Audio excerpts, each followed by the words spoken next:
अस्सलाम वालेकुम। सवाल के साथ मैं हूं अंबर शम्सी। आप सबको प्रोग्राम में बहुत बहुत खुश आमदीद। क्या सूबे दिफा और मेगा प्रोजेक्ट्स के लिए पैसे देना उनको चाहिए विफाक को या नहीं देना चाहिए? एक सवाल हम ये पूछेंगे आज के प्रोग्राम में।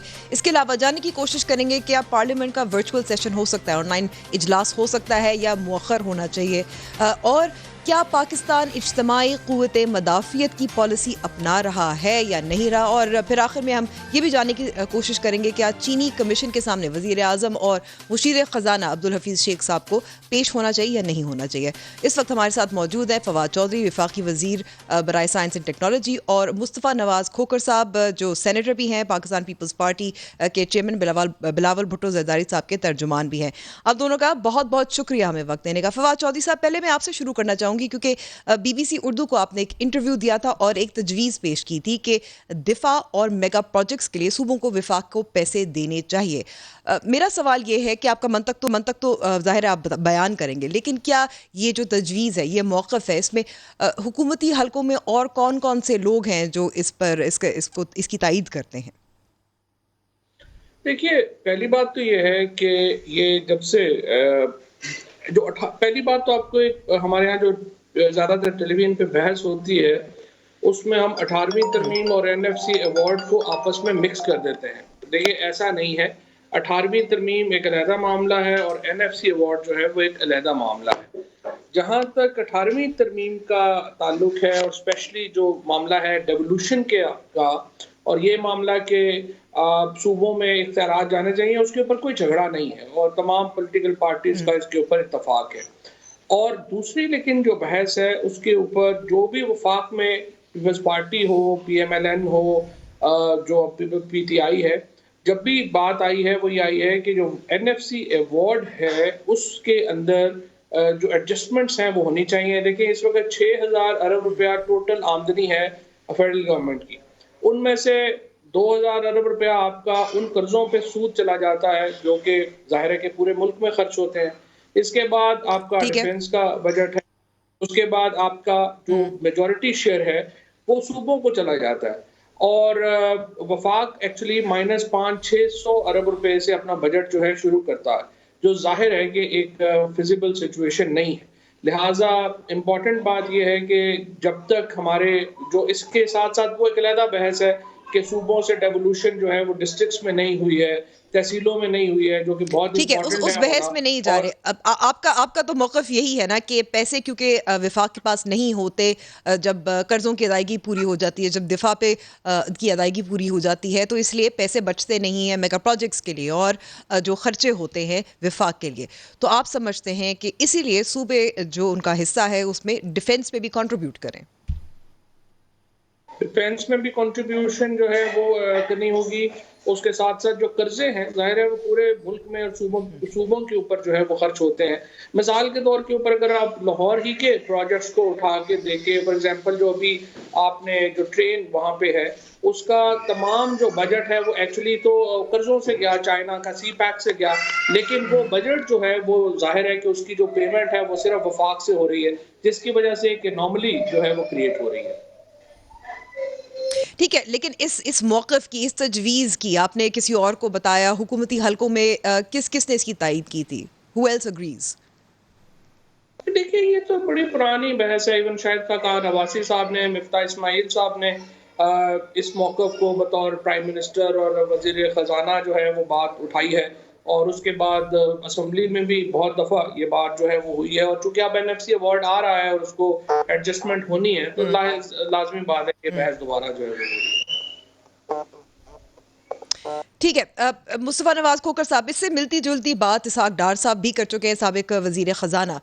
पाकिस्तान पीपल्स पार्टी का तो मौक़िफ़ है कि 18वीं तरमीम को छेड़ना नहीं चाहिए। एनएफसी अवार्ड के हवाले से भी विफाक पर काफ़ी शिकायत भी आती रही हैं। तो ये जो तजवीज़ है, इस पर क्या मौक़िफ़ है पाकिस्तान पीपल्स पार्टी का? देखिए, हमारा जहाँ तक 18th कॉन्स्टिट्यूशनल अमेंडमेंट और एनएफसी अवार्ड के हवाले से हमारा जो मौक़िफ़ है वो सिर्फ हमारा मौक़िफ़ नहीं है, बल्कि वो एक आईनी स्कीम ऑफ थिंग्स भी जो है हमारी, वो उसी तरह से है।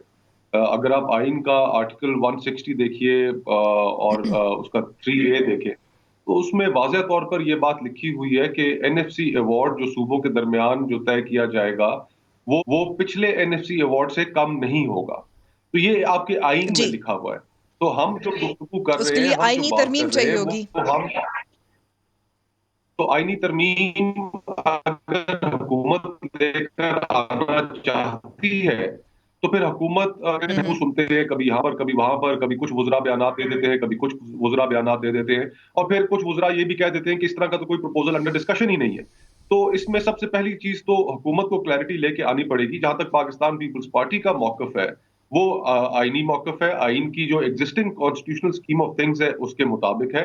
اگر آپ اس کے اندر کوئی رد و بدل کرنا چاہتے ہیں تو کھل کر سامنے آئیے. اس طرح دبے لفظوں گفتگو کرنا اور پھر اس گفتگو سے گریز بھی کرنا, اس گفتگو سے کئی وزراء تو جان بچا کر بھاگ بھی گئے. تو ایک کلیئرٹی لے کر آئے حکومت کہ حکومت چاہتی کیا ہے. وزراء کے جو پرسنل اوپینینز ہیں ٹھیک ہے. اس کے اوپر تو ہم کوئی زیادہ رسپانس نہیں دے سکتے, لیکن ہماری جو پالیسی ہے, ہماری جو سوچ ہے پاکستان پیپلز پارٹی کی, وہ ان معاملوں پہ بہت کلیئر ہے. ذرا مجھے ایکسپلینیشن. ٹھیک ہے جی فواد صاحب. بات یہ ہے کہ اس کے اوپر تو کوئی پرابلم ہے ہی نہیں ہے. میں نے آپ سے کہا کہ 18ویں ترمیم کی جہاں تک ڈیولوشن پارٹ ہے اس کے اوپر تو کوئی پرابلم نہیں ہے. جو کوارڈینیشن کا معاملات ہیں وہ بھی پولیٹیکل پارٹیز کے درمیان بڑی دیر سے ڈیبیٹ ہو رہی ہے اور اس کے مطابق حل ہونے ہیں. NFC ایوارڈ کا جہاں تک تعلق ہے اس کا تو آئینی ترمیم سے کوئی تعلق نہیں ہے. وہ تو اور نہ ہی اس کا فرینکلی اس وقت پارلیمان میں کوئی بحث اس کا تعلق ہے. اس کا تعلق اس کے لیے ابھی دیکھیں آپ کو آرٹیکل 160 کی ترمیم کی ضرورت ہوگی. نہیں آپ سمجھ لیجیے نا, جی ذرا جی سمجھ لیجیے, پھر اس کے بعد جو ہے وہ آ جائے گا.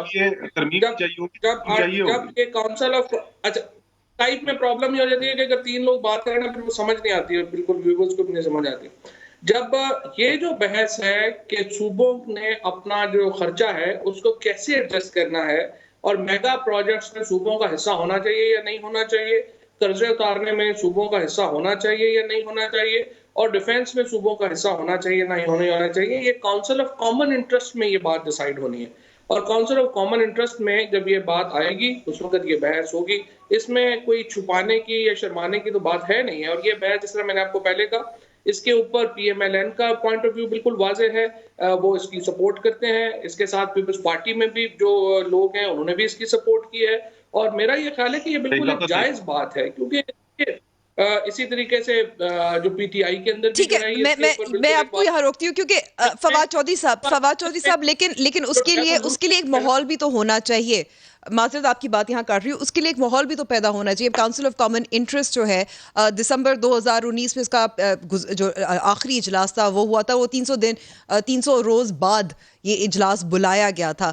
کووڈ-19 کے حوالے سے بھی ہم نے دیکھا کہ کاؤنسل آف کامن انٹرسٹ کو تو اتنی اہمیت نہیں دی گئی جتنی دینی چاہیے تھی. ساتھ ساتھ اپوزیشن اور حکومت اور یہ جو انبن چلتی رہتی ہے, تو ماحول نظر نہیں آ رہا کہ ایک اس پہ اتفاق رائے قائم کیا جا سکے. آپ کو معلوم ہے نا کہ 18ویں ترمیم کتنے دن اس پہ بحث ہوئی تھی, اتفاق رائے قائم کی گئی تھی. 16 سیاسی جماعتیں تھیں جن کے درمیان یہ اتفاق رائے قائم کی گئی تھی. نہیں, پہلی بات تو دوبارہ میں آپ سے یہ کہوں گا کہ آپ گڑبڑ نہ کریں 18ویں ترمیم کو اور NFC ایوارڈ کو, تاکہ ایک بحث کا پرسپیکٹو جو ہے صحیح رہے.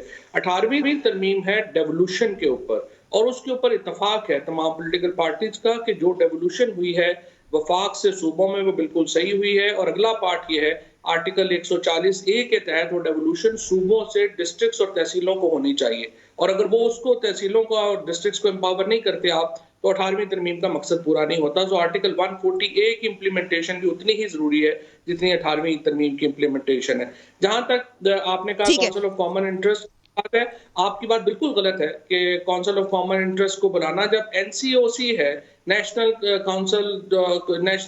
کمیٹی آن کرونا جب بنائی گئی ہے اس میں جو چاروں صوبے ریپرزینٹڈ ہیں اور اس کے علاوہ وہ پارٹیز ریپرزینٹڈ ہیں جو کونسل آف کامن انٹرسٹ کا حصہ نہیں ہے. فار ایگزامپل NDMA کونسل کا حصہ نہیں ہے, محکمہ ہیلتھ جو ہے کونسل آف کامن انٹرسٹ کا حصہ نہیں ہے. لہٰذا ایک پوری باڈی بنائی گئی ایکسپرٹس کی اور چاروں صوبوں کی, اور وہ روزانہ ملتے ہیں. آپ کہہ رہی ہیں کہ وہ ملتے ہی نہیں ہیں, نہیں, سارے ملتے ہیں اور وہاں پہ میں نے یہ نہیں کہا تھا کہ ملتے نہیں ہیں, میں نے یہ نہیں کہا تھا کہ ملتے نہیں ہیں, یہ بالکل بھی نہیں کہا تھا. میں نے کہا تھا کہ ماحول ہوتا ہے اور ایک جو ایگزسٹنگ پلیٹ فارم ہے. میں چاہتی ہوں مصطفیٰ صاحب اگر آپ اپنا موقف پیش کریں. जी बहुत बहुत शुक्रिया अंबर। मेरे भाई फवाद जो अपनी उन्होंने मुद्दा जो पेश किया उसके अंदर गालिबन आइन के आर्टिकल 160 और उसके सब सेक्शन 3A से वो उससे वाकिफ नहीं है। उनका ख्याल है कि जो काउंसिल ऑफ कॉमन इंटरेस्ट है वहां पर एनएफसी अवार्ड के हवाले से डिस्कशन हो सकती है और रद्दोबदल हो सकती है, ये उनका कहना है। लेकिन जो आइन का आर्टिकल 160 में अभी आपको पढ़कर सुना देता हूं कि वो क्या कहता है, उससे फिर हमारी जो गुफ्तगू है वो ज्यादा वाज़ेह हो जाएगी।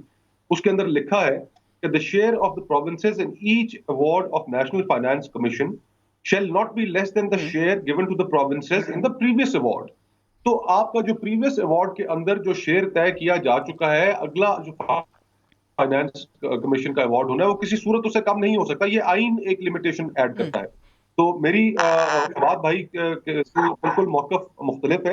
उनका कहना ये है कि ये जो सी दूसरा जो फोरम है उसके ऊपर हो सकता है। मैं ये कहता हूँ कि नहीं, ये आपको इसको एनएफसी के अंदर भी रद्दोबदल करने के लिए आपको आइन में तरमीम लानी पड़ेगी। और नहीं, जैसा मैं आपको ये वाज़ेह कर लें, ये नुक्ता तो आप पहले कर रही थी अंबर, आपने मैंने आपको शेर पढ़ के सुना दिया है 160 आर्टिकल और 3A, आप उसका कॉन्स्टिट्यूशन खोल लें, आप देख लें। और दूसरा अंबर जो इम्पोर्टेंट बात है वो ये है, इस जी वक्त फवाद साहब, मैं ये आपकी तरफ वापस आऊंगी। मैं दूसरा पॉइंट बात कर ले, मुस्तफा साहब दूसरा पॉइंट अपना खत्म कर लें। जी ये पॉइंट पहले बातें कर लेना, ये पॉइंट पर्सपेक्टिव में सही नहीं है। देखिए, ये तो बहस ही नहीं है कि सूबों को जो आपने पैसे देने हैं वो पिछले से ज्यादा हो या कम हो। बहस ये है कि क्या सूबों का जो शेयर है उसमें से डिफेंस को, जो बैरून मुल्क के कर्जे हैं और मेगा प्रोजेक्ट्स हैं, वो पैसे सूबों को लगाने चाहिए या पढ़ नहीं? लेना एक दफा, तो फिर हमारी गुफ्तगू वाज़ेह हो जाएगी ना। समझ पत्री ये पढ़ लें, नहीं, आप पहले भाई मुस्तफा जरा समझ लेना आपकी बात क्या हो रही है। बात ये हो रही है कि सूबों का तो शेयर हो गया, एनएफसी अवार्ड में आपने पिछले से ज्यादा दे दिया आपने शेयर। उसके बाद सूबों ने ये फैसला करना है कि क्या हम ये कह रहे हैं कि सूबों को चाहिए ये कि जो मेगा प्रोजेक्ट्स हैं, डिफेंस है और कर्जे उतारने में जो हमारा है, वो सूबे अपना अपना हिस्से से अपना जो पैसा है उसमें शेयर करें। ये तो कुछ ही नहीं रहा कि सूबों को जो है वो पैसे कम करेंगे। पूछ लिए थे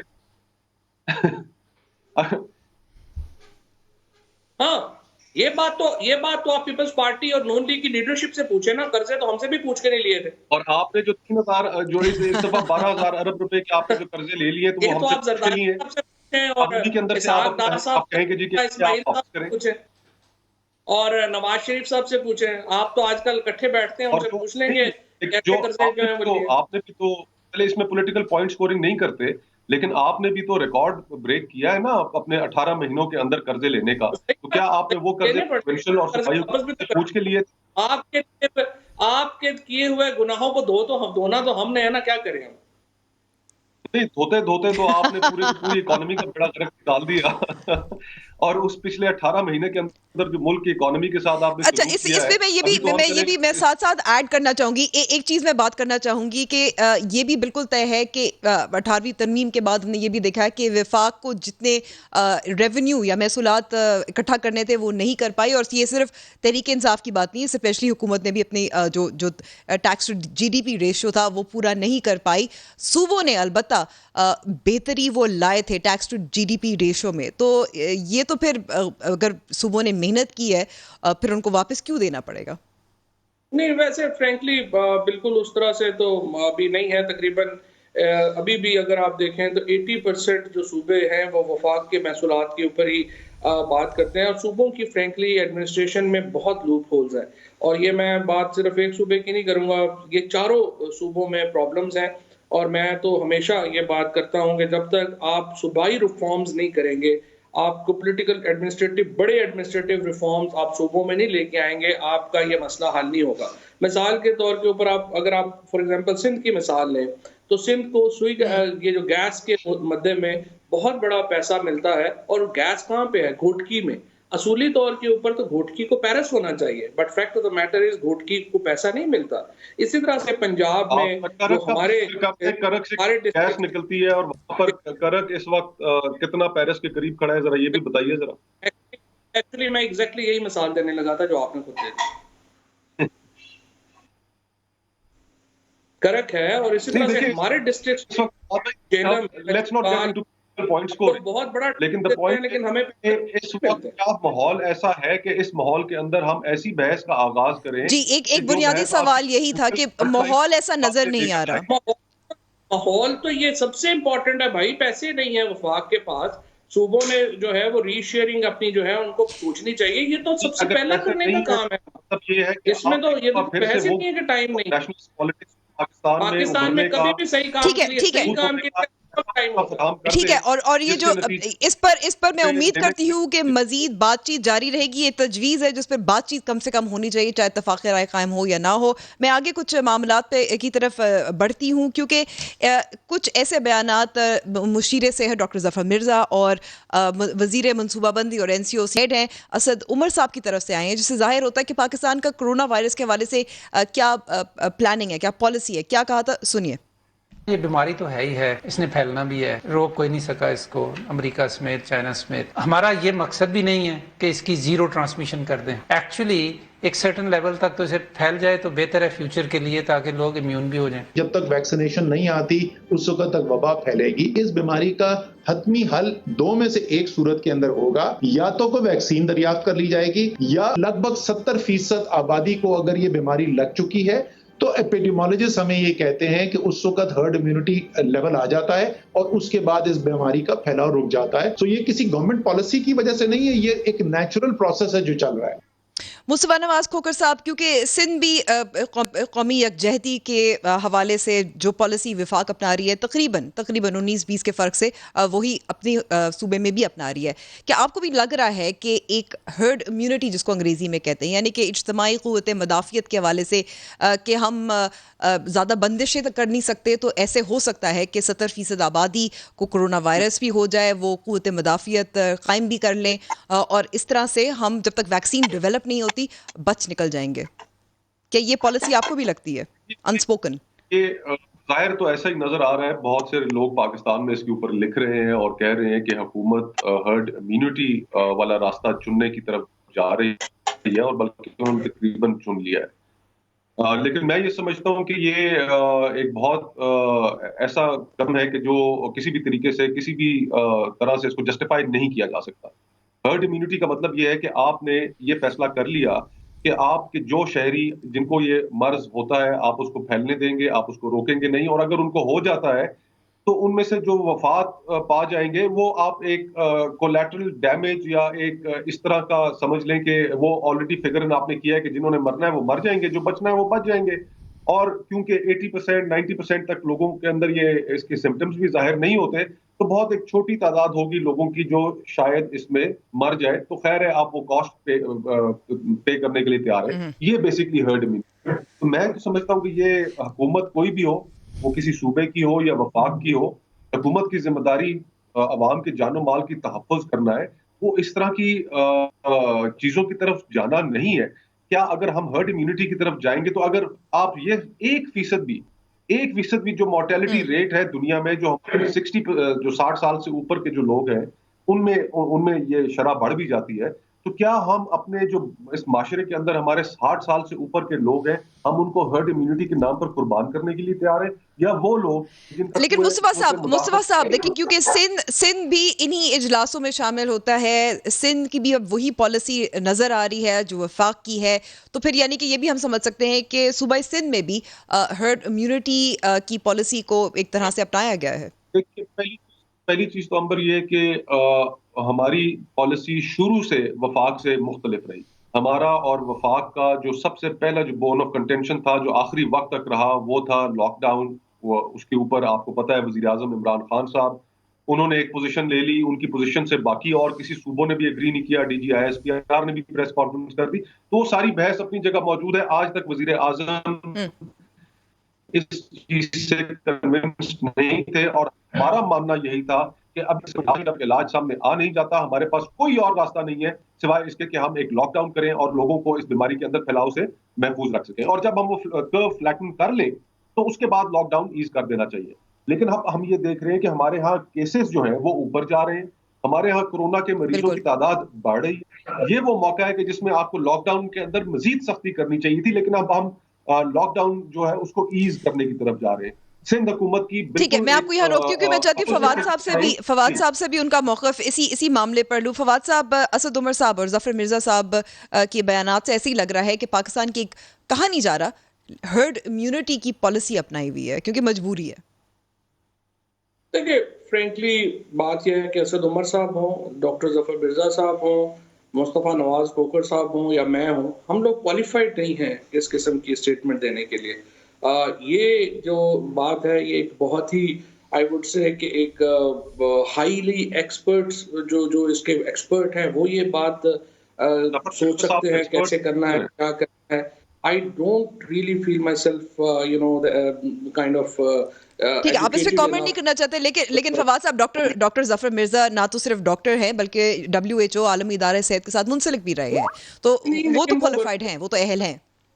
नहीं, फ्रेंकली ये मेरा नहीं ख्याल इस तरह की कर सकते हैं। वो भी virology is a total different subject जिसके ऊपर ये बात होनी है। और अभी जो ताज़ा तरीन जो अभी रात को मैं देख रहा था कि ब्लूमबर्ग ने जो रिपोर्ट दी है, जो दुनिया की 5-6 बड़ी फ्रेंकली जो वैक्सीन की फार्मा कंपनीज हैं जिनके अपने बजट्स, रिसर्च बजट्स एक्चुअली पूरे पाकिस्तान के बजट से ज़्यादा होंगे, उन सब का ये कहना है कि अगले साल सितंबर से पहले इसकी जो बड़ी तादाद में वैक्सीन्स का अवेलेबल होना बड़ा मुश्किल है।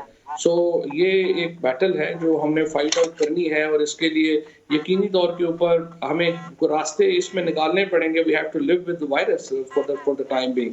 लेकिन फ्रैंकली मैं इसमें तो डज qualified नहीं लिविंग हूं। With the virus mean herd immunity then? क्या और कोई रास्ता नहीं है, मुझे वैक्सीन अगले साल आएगी?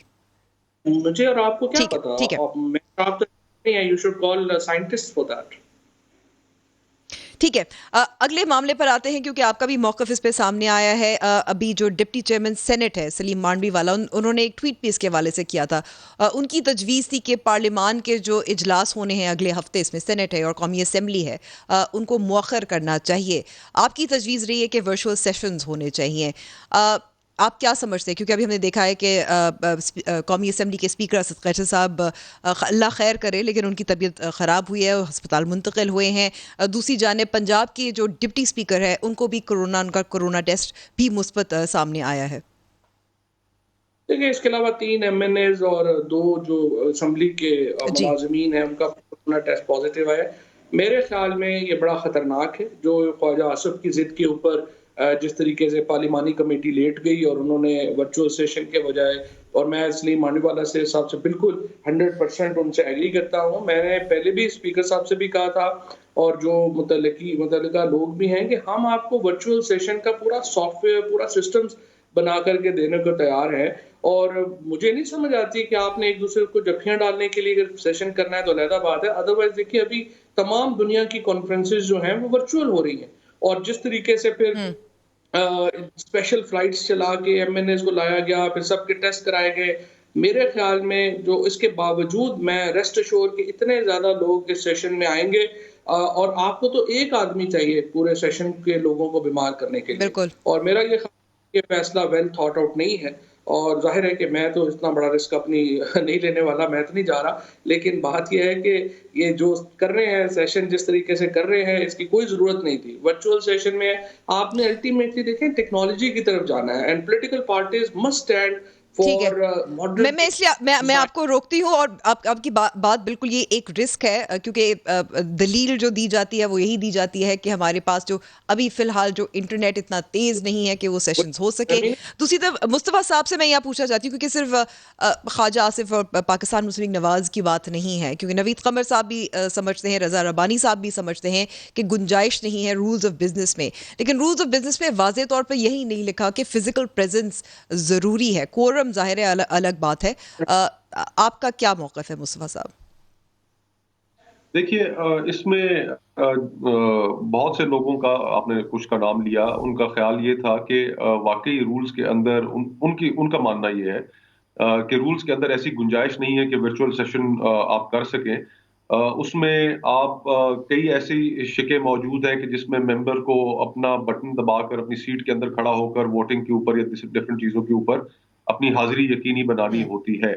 तो उनका ख्याल ये था कि एक सेशन सेशन जो है इसी तरह होना चाहिए जिस तरह हुआ करता है। लेकिन मैं जो फवाद भाई ने अभी थोड़ी देर पहले कहा, जो सलीम मांडवी वाला साहब ने कहा कि देखिए जो चीज जिसकी बुनियाद आप साइंस के ऊपर रखेंगे उससे हम इख्तलाफ कतई नहीं कर सकते, उससे इख्तलाफ करने वाला कोई भी शख्स जो है वो जाहिल ही कहलाएगा ऑनेस्टली। इस वक्त पूरी दुनिया चले में यहाँ तो इत्तेफाक हो रहा है ना। जी हाँ, पूरी दुनिया में इस वक्त जो है वो मुख्तलिफ मॉडल्स टेस्ट किए जा रहे हैं। एक हाइब्रिड, जिस तरह ब्रिटिश पार्लियामेंट है, उसकी एक बड़ी लंबी पार्लिमानी तारीख है और उन्होंने एक हाइब्रिड सिस्टम उन्होंने अडॉप्ट किया कि जिसके अंदर कुछ लोग जो है वो पार्लियामेंट में आते हैं ताकि पार्लियामेंट का ऑन ग्राउंड सेशन हो रहा हो और बाकी मेजॉरिटी पार्लियामेंटेरियंस की जो है वो थ्रू वीडियो कॉन्फ्रेंसिंग उसके अंदर शिरकत कर लेती है।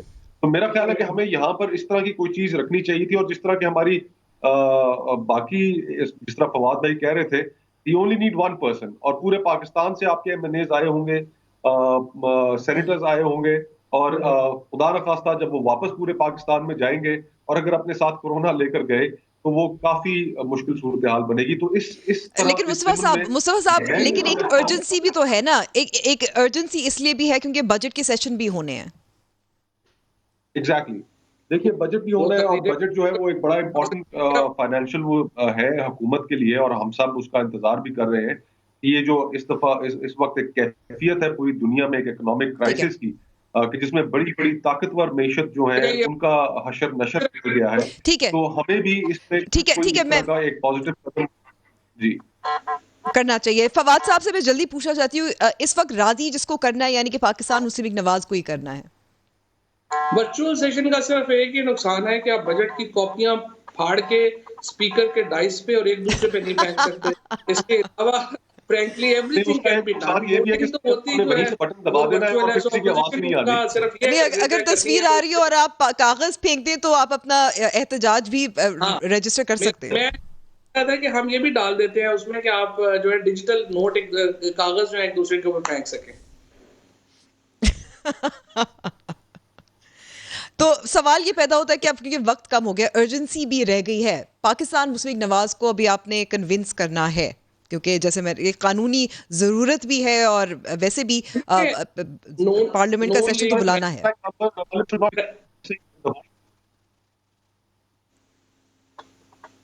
जी फवाद साहब। अच्छा, मेरा ख्याल है कि नून लीग जो है ना इस वक्त वो उनकी चूंकि पॉलिटिक्स में इस वक्त रोल नहीं है और they are striving to get something some role for themselves. तो वो हर रोज एक जो है ना वो बच्चे की तरह एक वो तालाब में जिस तरह बच्चा पत्थर मार के खुश होता है ना, वो रोजाना कोई ना कोई कंट्रोवर्सी खड़ी करके जो है वो खुशी महसूस करते हैं क्योंकि डिसीजन मेकिंग में वो है नहीं, शामिल नहीं है। लिहाजा इसलिए वो इस तरह के जो डिसीजंस हैं और जो नुक्ते हैं वो उठाते हैं जिसकी फ्रैंकली कोई प्रैक्टिकल अहमियत नहीं है। ये वर्चुअल सेशन होता, हम एक पेपरलेस पार्लियामेंट की तरफ जाते, हम एक मॉडर्न पार्लियामेंट की तरफ जाते। I think that would have been a great service to Pakistan. ठीक है मुस्तफा साहब, आप ही समझते पाकिस्तान मुस्लिम लीग नवाज जो है अहमियत बढ़ाने के लिए एक फिजिकल सेशन पर इसरार कर रही है? मैं ये समझता हूँ जी कि हाइब्रिड जो सिस्टम है इस तरह बरतानिया ने इख्तियार किया कि कुछ मेंबरान वहां पर हों और बाकी सारे जो है वो वीडियो कॉन्फ्रेंसिंग के जरिए इजलास के अंदर शिरकत करें। इस तरह का एक सिस्टम जो है वो हमारे लिए बेहतर होता अगर हम उस पर करते और जो मेंबरान हमारे ऑन ग्राउंड सेशन में शरीक हो भी रहे हों उनकी भी बाकायदा टेस्टिंग की जाए। जो कौमी असम्बली और सेनेट के मुलाजमीन हैं, जो उनका स्टाफ है, उनकी भी टेस्टिंग की जाए और टेस्टिंग के बाद ही सिर्फ लोगों को इजाजत हो कि वो पार्लियामेंट के बिल्डिंग के अंदर आ सकें या इजलास के अंदर शिरकत कर सकें। तो ये कुछ हिफाजती इक़दाम लेकर और इस हमें नजरअंदाज नहीं कर देना चाहिए इस चीज को कि सारी इक्वेशन में जहां पे पूरी कौम इस एक मर्ज से लड़ाई के लिए उसमें मुब्तला है, हम parliament should not be seen to be missing. ठीक है, पार्लियामेंट का इजलास भी ज़रूरी है, जहां काबीना का इजलास भी हो रहा है, जहां कारोबारी मराकज़ भी खुल रहे हैं, जो छोटे मोटे कारोबार है वो भी खुल रहे हैं। बहुत बहुत शुक्रिया फवाद चौधरी साहब, मुस्तफा नवाज कोकर साहब। लेते हैं छोटी सी ब्रेक और ब्रेक के बाद पाकिस्तान मुस्लिम लीग नवाज की भी राय जानने की कोशिश करते हैं ऑनलाइन पार्लियामेंट के सेशन के हवाले से और चीनी कमीशन के हवाले से भी। खुर्रम दस्तगीर खान साहब हमारे साथ मौजूद हैं ब्रेक के बाद।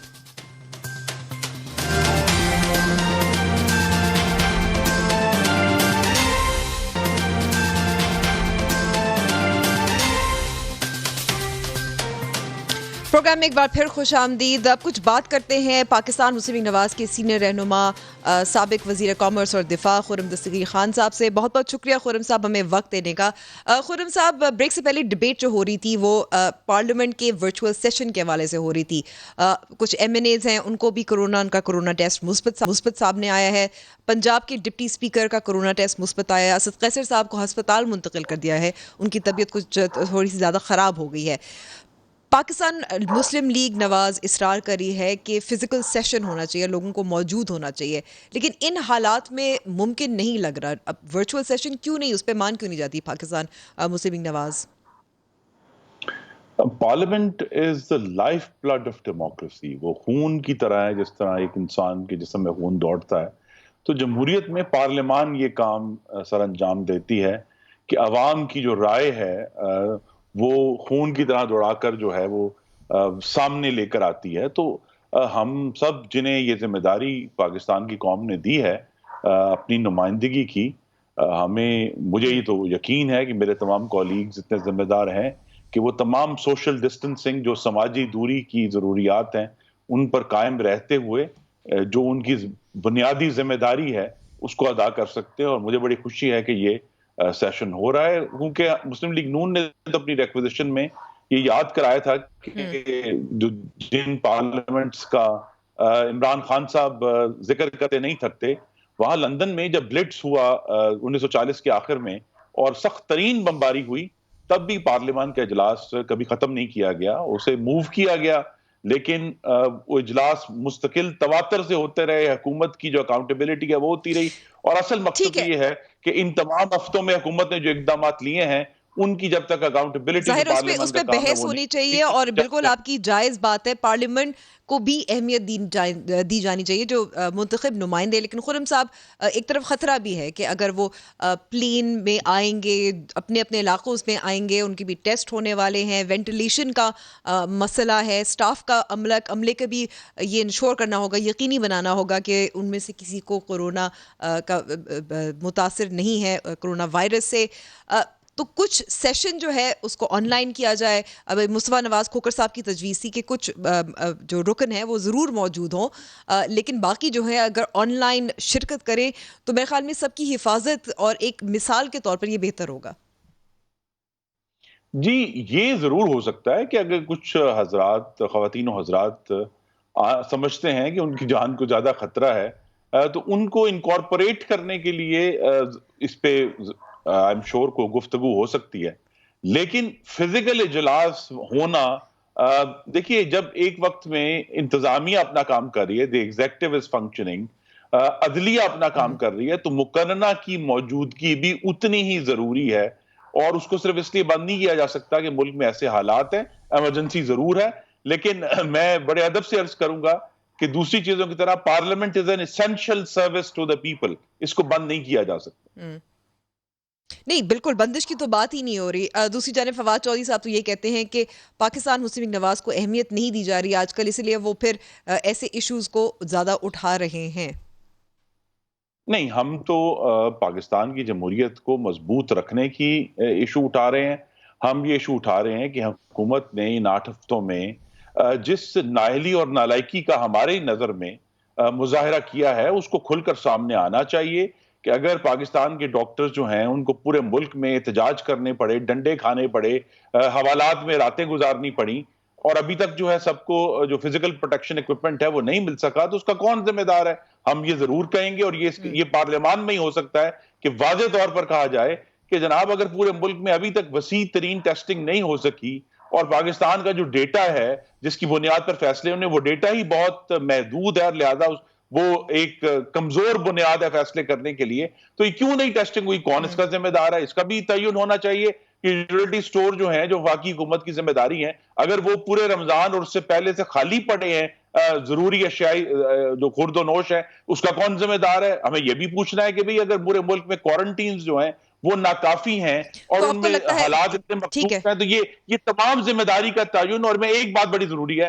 कि कोरोना के बाद जो लॉकडाउन जिसका हुकूमत ने किया था, लॉकडाउन का फैसला और उसको उठाने का फैसला, उसकी अकाउंटेबिलिटी भी जरूरी है, और उसके बाद से जो फाइनेंशियल और बजट के इश्यूज उठे हैं फॉरेन लोन्स के हवाले से, जब तक ये सारे हकायक अवाम के सामने ना लाए जाएं, तो ये सिर्फ पार्लियामान में हो सकता है, ये टॉक शोज में नहीं हो सकता। ठीक है, आपका मौक़िफ़ सामने आ गया। एक और जो मामला है उसकी तरफ मैं जाना चाहती हूँ, और वो है चीनी कमीशन के हवाले से। आप भी पेश हुए थे, शेख रशीद साहब ने एक बात कही थी, इसके हवाले से क्या कहा था सुनवाती हूँ। खुर्रम साहब की तो शेख रशीद साहब ने बात की थी और ज़ाहिर है आप जवाब भी देंगे, लेकिन मेरा भी इसमें एक सवाल है कि जो आप पेश हुए थे, आपने क्या मालूमात शेयर की थी, और आप समझते हैं कि इस पर अमल दरामद होगा, सुनी जाएगी, शामिल किया जाएगा जो फाइनल रिपोर्ट है, हतमी रिपोर्ट है उसमें? जी, हम पेश हुए थे कमीशन के ज़हन को मुर्तकज़ करने के लिए, फोकस करने के लिए, कि जब कमीशन से पहले जो FIA ने एक रिपोर्ट 32 सफ़े की पब्लिश की थी, और उसमें वज़ाहत से उसके आखिर में लिखा गया कि उनकी नज़र में और तमाम अवामिल ज़िम्मेदार नहीं थे, सिर्फ एक अमल जो था ज़िम्मेदार था, जिसकी वजह से पाकिस्तान में चीनी की कीमत 55 रुपए से आज 85 से भी तजावज कर चुकी है। और उन्होंने क्लियरली लिखा कि ये दिसंबर 2018 में जो काबीना ने इजाजत दी एक्सपोर्ट करने की 11 लाख टन, ये उसकी वजह से पाकिस्तान के गरीबों की जेबों पर 107 अरब रुपए का डाका पड़ा है। हम कमीशन को ये फोकस करने गए थे कि ये जो है, आप ठीक है मिल मालिकान के गोदाम जरूर चेक करें, आप बड़े शहरों में जो स्टॉकिस्ट हैं उनके गोदाम जरूर चेक करें, पर असल जो आपकी खुद रिपोर्ट ने कह दिया है कि एक्सपोर्ट का फैसला जिम्मेदार था, तो फिर उसमें लोगों की जिम्मेदारी का तयन करें। और हमने जिम्मेदारी का तयन किया कि उसके बराह रास्त जिम्मेदार 3 लोग हैं, उस वक्त के फाइनेंस मिनिस्टर, वजीर आजम पाकिस्तान और पंजाब के वजीर आला उस्मान बुज़दार। तो हमने ये मुतालबा किया कि इन तीनों को कमीशन जो है तलब करे और उनसे ये पूछे कि आपने ये फैसला क्यों किया। लेकिन रिस्पॉन्स क्या रहा था जब आपने ये हकायक बयान किए थे, आपका जो मौक़िफ़ था बयान किया था? What was the response? जी नहीं, मैं कमीशन को इस मामले में जरूर कमेंट करना चाहूंगा कि उन्होंने बड़े तहम्मुल से हमारी गुफ्तगू सुनी और बीच में उन्होंने सवालात भी किए। एक सवाल उन्होंने किया जो शेख रशीद साहब ने उठाया, और वो बड़ी दिलचस्प बात है कि उसका जवाब जो है, हमने कमीशन के एक और जो इससे पहले FIA की रिपोर्ट थी, उसी के कागज में से उठाकर उसका जवाब दिया कि 2017 में 1 मिलियन टन तकरीबन चीनी एक्सपोर्ट हुई, मुस्लिम लीग नून की हुकूमत थी, और उस दौरान जो है सब्सिडी भी दी गई जिसका जिक्र शेख साहब ने किया। लेकिन पाकिस्तान के अवाम के लिए चीनी की कीमत जनवरी 2017 में 65 रुपए थी, दिसंबर 2017 में वो घटकर 54 रुपए हो गई। तो पाकिस्तान के अवाम को एक्सपोर्ट का, सब्सिडी का नुकसान नहीं हुआ, बल्कि उनके लिए फायदा हुआ कि 11 रुपए। और हमने ये कमीशन के सामने रखा, जिसके ऊपर बड़ी लंबी तवील गुफ्तगू हुई कि किस तरह मुस्लिम लीग नून के दौर में जो ECC थी वो अपनी जिम्मेदारी सरअंजाम दे रही थी। वहां बड़ी सख्त बहस होती थी, और बहस इसी बात पर होती थी कि हुकूमत के कोई ऐसे इकदाम नहीं होने चाहिए जिसका नुकसान पाकिस्तान के अवाम पर पड़े, और अल्लाह ताला के करम से हम उसमें कामयाब हुए। ठीक है, खुर्रम साहब, क्या वाजिद ज़िया साहब भी मौजूद थे जब आप पेश हुए थे? जी बिल्कुल मौजूद थे, मेनली वही सवाल कर रहे थे। और गिवन कि एक तारीख है, एक हिस्ट्री है पैनामा पेपर्स के हवाले से, और फिर जब छापा मारा गया था पाकिस्तान मुस्लिम लीग नवाज के दफातर पर, उस वक्त भी धमकी दी गई थी कि मुकदमा दर्ज करेंगे वाजिद ज़िया साहब के खिलाफ। तो फिर किस तरह का आपका जो एक इंटरेक्शन था, किस तरह का था? जी नहीं, हमारा इंटरेक्शन जो था बड़ा महज़ब था। हमने चूंकि जो एक कानून मुस्लिम लीग नून के दौर में ही नया बना था, Pakistan Commission of Inquiry Act 2017, उसकी शिक नंबर 9 है जो पाकिस्तान के किसी भी शहरी को ये इजाजत देती है कि वो कमीशन के सामने आके इंफॉर्मेशन शेयर करें। तो हमने उस शिक 9 का सहारा लेकर कमीशन को खत लिखा था, और उसी के तहत हम पेश हुए थे। तो गुफ्तगू बड़ी महज़ब थी। ज़ाहिर है हमारी हुकूमत की बात भी उठी कि जी आपकी हुकूमत ने भी सब्सिडी दी, लेकिन हमने वही फैक्ट सामने रखा कि ये बात सबको याद कराने की जरूरत है कि जो पहले इंक्वायरी भी हुई और आज कमीशन बैठा हुआ है, वो सब्सिडी की इन्वेस्टिगेशन के लिए नहीं बैठा हुआ, वो मिलों की इन्वेस्टिगेशन के लिए नहीं बैठा हुआ, वो सिर्फ इस बात का तयन करने बैठा हुआ है कि पाकिस्तान में चीनी की कीमत जो 55 रुपए से 85 रुपए गई है, उसका जिम्मेदार कौन है। اور یہی بات ہم ان کو باور ٹھیک ہے. کرانے گئے تھے کہ آپ لوگ مس گائیڈ اور مس ٹھیک ڈائریکٹ ہے. نہ یعنی ہو. کہ خرم صاحب آپ نے جو ابھی باتیں بتائی ہیں، جس طرح کا انٹریکشن رہا تھا، بات چیت ہوئی تھی، آپ نے اپنا موقف پیش کیا، جو رسپانس آیا تھا، اس سے لگتا ہے کہ آپ کو واجد ضیاء صاحب پر اعتماد ہے کہ جو حتمی رپورٹ سامنے آئے گی وہ فیئر ہوگی؟ جی نہیں، میں اس بات پہ آپ سے ایگری نہیں کروں گا. یہ بات اعتماد کی نہیں ہے. ہم نے بطور پاکستانی شہری اور ایک ذمہ دار پولیٹیکل پارٹی، ہمارے پاس جو انفارمیشن اور انسائٹ تھی حکومت چلانے کی اور اکنامک پالیسی میکنگ کی، اور جو فیکٹس کچھ ہمارے پاس تھے، ہم نے کیلکولیشن کر کے دی ان کو کہ یہ جو حکومتی اقدام تھا جس کے وزیر اعظم عمران خان ذمہ دار ہیں، ایک کم از کم 107 ارب روپے کا ڈاکہ پاکستانی عوام کی جیبوں پر پڑا ہے. 107 ارب روپے اضافی پروفٹس جو ہیں وہ شوگر ملز نے دسمبر 2018 سے لے کر فروری 2020 تک کمائے ہیں. تو یہ کیلکولیشن کے کس بنیاد پر یہ نمبر آیا ہے وہ بھی ہم نے ان کے سامنے پیش کیا، اور یہ بھی ہم نے واضح کیا کہ جو پنجاب حکومت نے سبسڈی دی وہ اس وقت جسٹیفائی نہیں تھی، کیونکہ پاکستانی روپیہ یہی حکومت جو ہے اس سے پہلے 40% ڈی ویلیو کر چکی تھی. تو جس بنیاد پر سبسڈی دی جاتی تھی وہ بنیاد ہی ختم ہو چکی تھی. ٹھیک ہے. تو خرم صاحب، جو تجویز آپ نے پیش کی تھی اور آپ کی جو ریکمنڈیشن ہے کہ وزیر اعظم عمران خان اور حفیظ شیخ صاحب کو بھی طلب کیا جائے، بلایا جائے، ان سے بھی پوچھ گچھ کی جائے، اس پہ کیا رسپانس آپ کو لگتا ہے کہ ان کو بلایا جائے گا؟ جی مجھے تو امید نہیں ہے، لیکن ہم نے اسد عمر کہا صاحب، کہ ہاں اس وقت کے وزیر خزانہ اسد عمر صاحب، ای سی سی کی میٹنگز انہوں نے چیئر کی تھی، ان کو بلایا جائے، اور وزیر اعلیٰ عثمان بزدار کو بلایا جائے کہ انہوں نے کس بنیاد پر وہ 3 ارب روپے کی سبسڈی دینے کا فیصلہ کیا، جبکہ اس کی جو بنیاد تھی وہ لیکن آپ ختم کو ہو لگتا چکی ہے تھی. کہ ایف آئی اے یا کمیشن کا موڈ ہے کہ ان کو بلایا جائے؟ مجھے ایک مکمل کرنے دیں. جو ہم نے انہوں نے کہا، دیکھیے کہ جو پنجاب میں سبسڈی کی جو مقدار ہے، اس سے زیادہ اہم بات یہ ہے کہ بہت ہی سنجیدہ مفادات کا ٹکراؤ ہوا ہے، کانفلکٹ آف انٹرسٹ ہوا ہے، کہ وہ سب لوگ جنہوں نے بینیفٹ کرنا تھا وہ ای سی سی میں اور کابینہ میں بھی بیٹھے تھے، اور پنجاب کی کابینہ میں بھی وہ لوگ بیٹھے ہوئے تھے. تو یہاں جو ٹھیک ہے یہ تو آپ نے اپنا موقف پیش کیا، لیکن کیونکہ اب ہم اگلی ڈیولپمنٹ میں دیکھ رہے ہیں، کیونکہ میں سمجھنا چاہ رہی تھی کہ کیا آپ کو لگ رہا ہے ان کا موڈ ہے کہ وزیر اعظم اسد عمر، عمران خان صاحب، اسد عمر اور عثمان صاحب کو بلایا جائے گا یا نہیں؟ جی دیکھیے، اس حکومت میں ہم نے یہ دیکھا ہے کہ احتساب صرف یک طرفہ ہوا ہے اپوزیشن کے خلاف، اور اپوزیشن کا احتساب ہوا ہے. تو ہمیں تو امید نہیں ہے، لیکن بہرحال ہم نے اپنی ذمہ داری پوری کرتے ہوئے وہ یہ تمام فیکٹ سامنے رکھے ہیں. یہ فیکٹ بھی سامنے رکھا ہے کہ جب حکومت کو 16 مہینے کے دوران بار بار یہ بتایا بھی گیا کہ چینی کی قیمت بڑھ رہی ہے، انہوں نے فروری 2020 تک ایکسپورٹ بند نہیں کی. یہ بند نہ کرنا بھی جو ہے یہ ملی بھگت تھی. لیکن آپ یہ بھی تو ماننا چاہیے، ماننا ضرور ہے کہ حکومت نے جو بھی کوتاہیاں تھی، جو بھی آپ اس کو ڈکیتی بھی کہہ سکتے ہیں، جو بھی آپ کہنا چاہیں، کم سے کم جو احتساب کا جو رخ ہے اپنی طرف تو ڈالا ہے نا. کمیشن آرڈر کیا، فورینزک بھی اب اس وقت چل رہی ہے، آپ بھی گئے، وہ آپ کی بھی بات سنی. جی ہماری جو پیشکش ہم نے کی تھی کمیشن کے سامنے پیش ہونے کی، وہ اسی اپریہنشن کے تحت، اور اسی ہمیں یہ خدشہ تھا کہ اس کمیشن کو مٹی ڈالنے کے لیے استعمال کیا جائے گا ایف آئی اے کی رپورٹ پہ جو لیک ہو گئی تھی، کہ اس سے جو ہے جس طرح میں نے کہا سٹے بازوں کی طرف چلے جائیں گے، اسٹاکسٹ کی طرف چلے جائیں گے، ملز والوں کو پکڑ لیں گے. اصل جو خون کا سراغ ہے وہ کابینہ اور وزیر اعظم پاکستان، اس وقت کے وزیر خزانہ اور وزیر اعلیٰ پنجاب تک جاتا ہے، وہاں تک پہنچنا چاہیے، اور کمیشن کو اسی رخ پر چلانے کے لیے ہم اس کے سامنے پیش ہوئے تھے. ٹھیک ہے. خرم ذخیر خان صاحب، بہت بہت شکریہ ہمیں وقت دینے کا. پروگرام ختم ہوتا ہے، ضرور ہمیں فیڈ بیک دیجیے گا ہمارے فیس بک پیج اور ٹویٹر ہینڈل پہ. اب ہوگی ہماری جمعے کو ملاقات. خدا حافظ.